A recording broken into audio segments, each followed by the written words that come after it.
So you want to try to use Office 365, but you're not exactly sure where to start. This is what this video is for.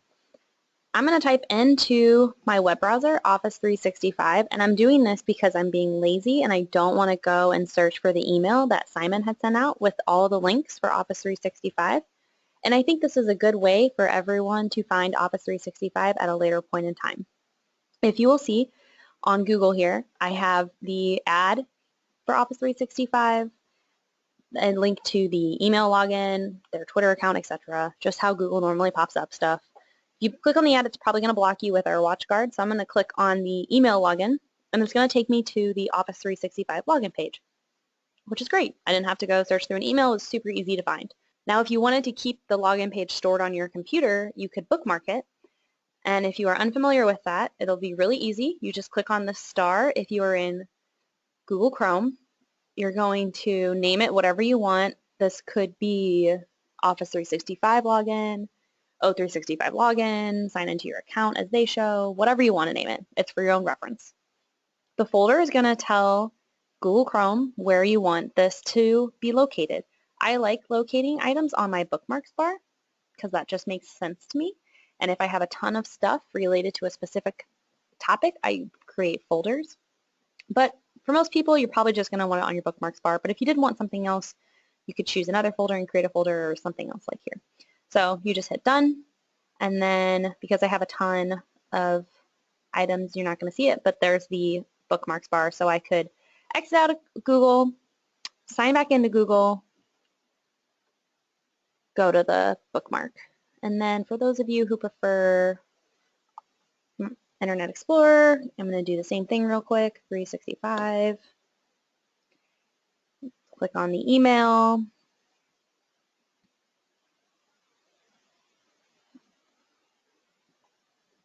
For those of you who use Internet Explorer, then you click the star button, which adds it to your favorites, which is basically like your bookmarks bar.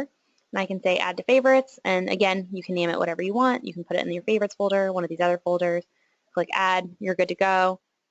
You can go to your favorites here, look at favorites bar, sign into your account is right here. I prefer Chrome, so we're going to do it in Chrome. Your login username is going to be your email. So mine is mine is lpugh at unitedaccess.com. And your password is something you already know and you haven't forgotten because you log into your computer every day, and it should be the same password for your computer. So whatever you use when you turn off your computer and turn it back on to log back into the system, that's the same password for your Microsoft Office account.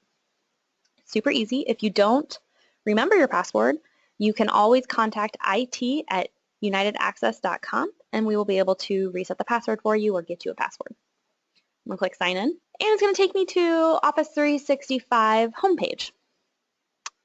Now, for those of you who are unfamiliar with Office 365, that's just notifications. You could walk through those notifications to kind of show you how this page is laid out. But for those of you familiar with Office 365, it's basically like a website where you have what Office 365 calls apps, or could be treated as separate pages on a website. And each of these have their own kind of functionality. The ones that you're going to be most interested in at this point in time is going to be your mail, your calendar, people, OneDrive, SharePoint, tasks. You could, if you wanted to, use Word, Excel, PowerPoint, OneNote, etc. Through Office 365 rather than through your computer. It's just whatever you're comfortable with at this point in time. But I'm going to review these few ones. So you'll notice that on our Outlook, if I have it open as well, we have our mail here, our calendar, contacts, tasks, all on the same screen. We can always get there however we would like to. Here it's going to be a few separate apps. So we have our mail that we can log into. I'll open that in a new tab. Our calendar in a new tab. This is our contacts in a new tab, and tasks in a new tab. Now these are going to sync between this Outlook that you have on your machine and Office 365. So you don't have to worry about trying to do anything to get those in sync. For example, if we look at my mail, we'll see that I did that Nicole email that you just saw pop up on my screen is also in Office 365. You'll see that the calendar looks slightly different, kind of like Google Docs calendar, and it has all of my items there. All of my contacts are going to be in the People app, and these are my tasks. So all of my flag tasks are here. Now, we have Mail here. You can log into this anywhere, anytime, from any machine. You just go to the Microsoft Office 365. You can just Google that and you're able to log in. Now, on the home page, we also, or on every page I should say, we also have this little menu on the top left-hand corner. If you click on that, it's a quick way to get to any of these other pages that you would want to go to. So let's say that you didn't have all these and you had just picked Mail and then you decided you want to go look at your calendar. I could just click on that and it'll bring up my calendar. So it's super easy to use. Some other basic things about Office 365 that I want to share with you.